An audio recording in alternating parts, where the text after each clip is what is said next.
more than 3,000 Indian citizens at the train station in Kharkiv, and they continue keeping them there, including 576 people in the city of Sumy. Neo-Nazis opened fire on Chinese students who wanted to leave Kharkiv. 2 of them were wounded. Once again, hundreds of foreigners want to leave the hostility zone, but they are not allowed to do that. Basically, they are taking prisoners, trying to delay their leave, or they want to evacuate them by Lvov to Poland to travel across the entire area of hostilities, thus risking their lives. Our military opened safe passage, green corridors to allow them to leave safely. They are giving them transport so that civilians, foreign citizens, get an opportunity to move to safer zones. And once again, nation leaders are not allowing this to happen. More than that, now they are telling foreigners to appeal to their authorities, and then authorities should address the Ukrainian Foreign Ministry. Basically, they are throwing them under the gunfire, and neo-Nazis treat their own population even worse. They are hiding behind their backs. They are using them as human shield. Our military witnessed such facts as when in Donbass, Severodonetsk, Lysychansk, and other cities, people from the high-risers, they were crowded. And then they were breaking walls in the lower floors, and they were putting their tanks and cannons, putting snipers and machine guns on the roofs. Only fascists use this kind of military tactics. They were inhuman to the local population. And that's when Soviet forces tried to liberate the land from their presence. We tried to avoid casualties among civilians, and unfortunately, they are taking casualty as well. And it is our duty to support the families of the dead and wounded brother-in-arms who were fighting for our safety, for the people of Russia. All the family members of the servicemen who died during the special military operation in Ukraine, they will get the insurance payments that they guaranteed by law, 7,421,000 rubles. And monthly, they will receive a compensation for each family member of those who died. But other than that, I think we should have additional payment to every family of those who died from the Defense Ministry and other law enforcement agencies who participate in the operation, with a lump sum of 5 million rubles. All the servicemen who were wounded during this operation, they will be also getting payment. What I mean is insurance and lump sum for being wounded, being shell-shocked, being injured in any other way. If servicemen will not be able to continue their army service, they will get 2,968,000 rubles. And if they become disabled, they will get monthly welfare. It is already stated by law. But at the same time, I think we should have additional payments for the Defense Ministry servicemen and soldiers from other law enforcement agencies who participate in this operation and are wounded. And I'm talking about 3 million rubles. And once again, now, in the Ukrainian land, our soldiers and officers are fighting for Russia, for a peaceful life, for the people of Donbass, to denazify and demilitarize Ukraine so that no anti-Russia that has been created by the West next to our borders didn't threaten us with nuclear weapons as well, as it was happening recently. Our people is proud of our armed forces. We will always remember our fallen brothers, comrades.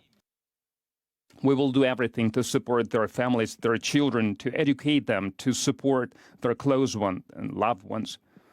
So let's honor the memory of our soldiers who died during this special military service with a minute of silence.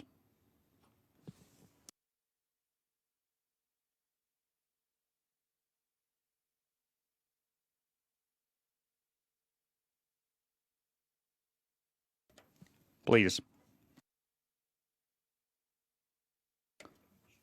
Dear comrades, I would like to say that the special military operation is unfolding according to schedule, according to the plan.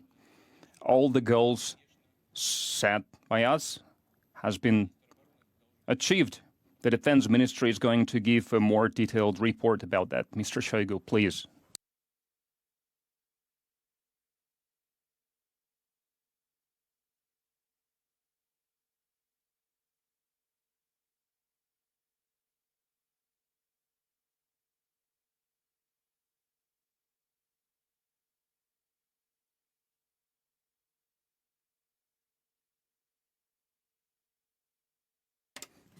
Dear comrades, on 24th of February, we have started the special military operation in Ukraine, and we wanted to protect our people in Donbass, to ensure security of our homeland. Russian soldiers and officers are acting bravely as true heroes.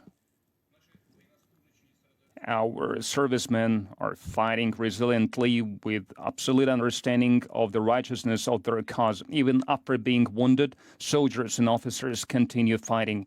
They sacrifice themselves, their lives, to save their brothers in arms and civilians. During the battles, our servicemen and militiamen from Donbass, they really show heroism. I would like to talk about 100th Brigade that acts near Donetsk.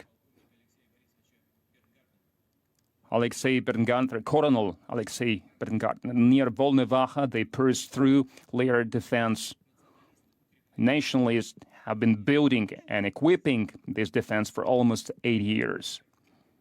The commander of the tank squad, Lieutenant Viktor Sokolnik, during the battle destroyed 5 tanks. On 25th of February, near Chudinka, commander of the company 163rd Tank Regiment, Captain Alexei Lovkin, faced units of nationalists that had 15 tanks and 6 personal carriers, armed carriers, and he destroyed all the vehicles and 5 tanks. He reached the goal set to him without any casualties. I have signed a decree about awarding Lieutenant Nurmagomed Gachi Magomedov and a title of Hero of Russia, unfortunately, posthumously. During the battle, he led his fighters with confidence. As a true commander, he was trying to save lives of his soldiers. After being heavily wounded, he fought until the last, and he blew up with a grenade the fighters around him and himself. He did this because he understood who he fought against, neo-Nazis who were torturing prisoners and killing them horribly. I'm Russian.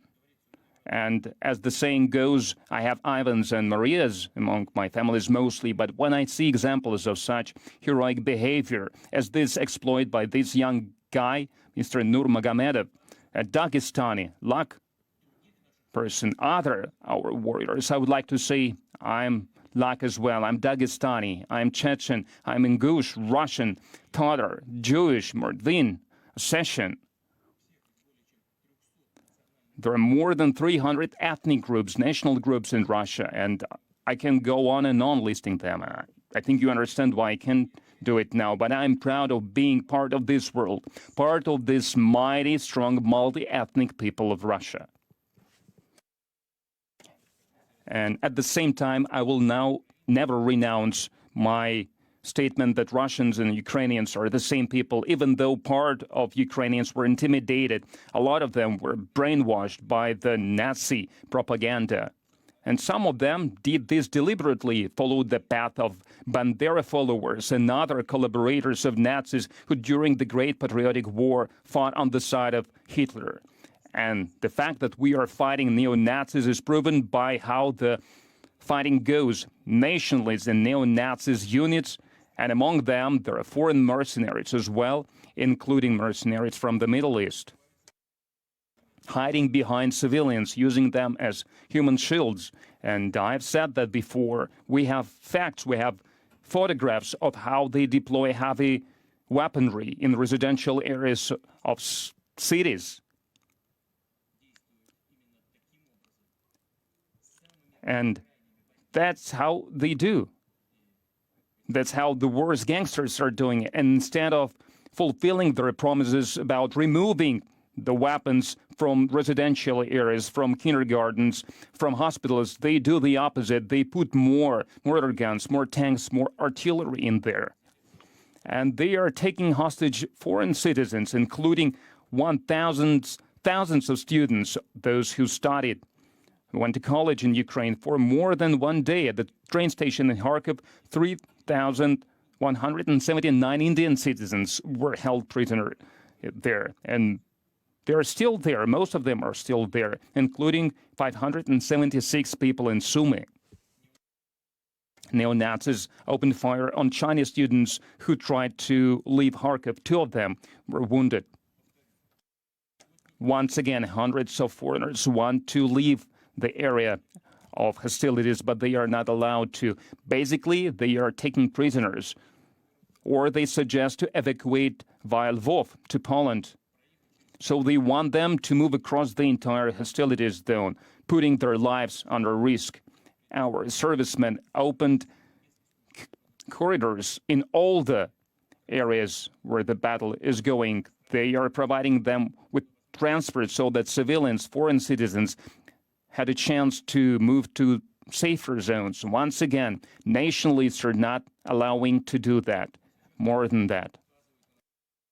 Now they are telling foreign citizens to appeal to their authorities, and their authorities are supposed to appeal the Ukrainian Foreign Ministry. Basically, they are throwing them under fire. What's worse, neo-Nazis are treating their own population even worse, even their own people. They are hiding behind them. They are using them as human shields. Our military are talking about such facts in Donbass, in Severodonetsk, and Lysychansk, and other Donbass cities. People from the residential high-risers, they are crowded in the middle of the building, and then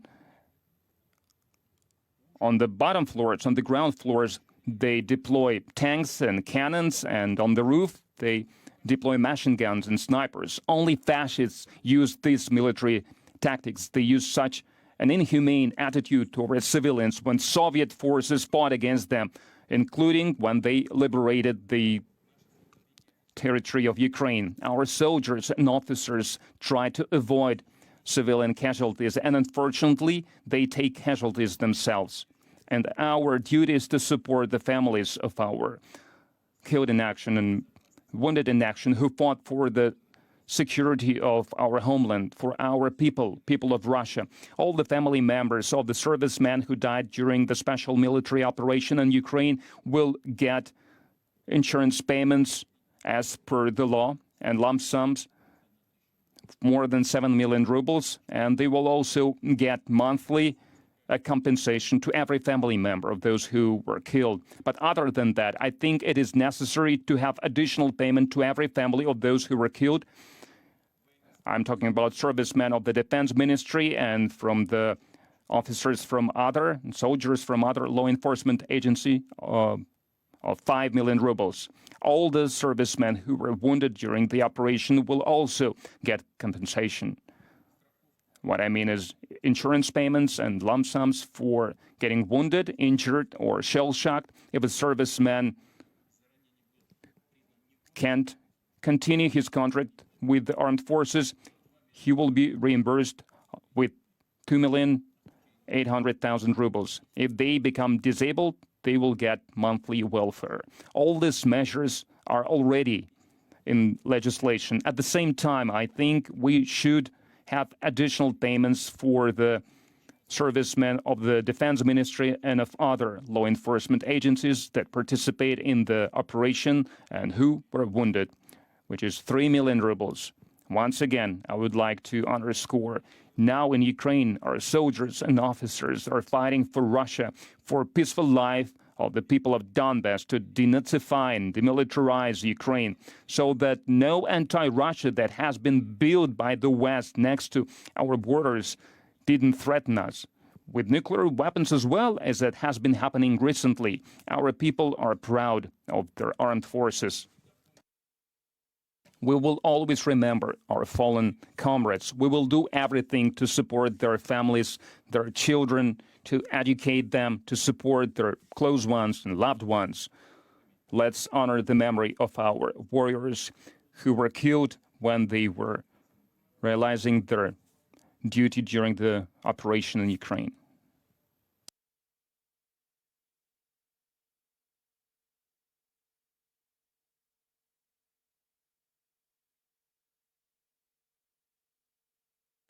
Please. Dear comrades, I would like to say that the special military operation has been unfolding according with the schedule, according with the plan. All the goals we have set has been met. Now Defense Ministry will give us detailed report. Please, Mr. Shoigu.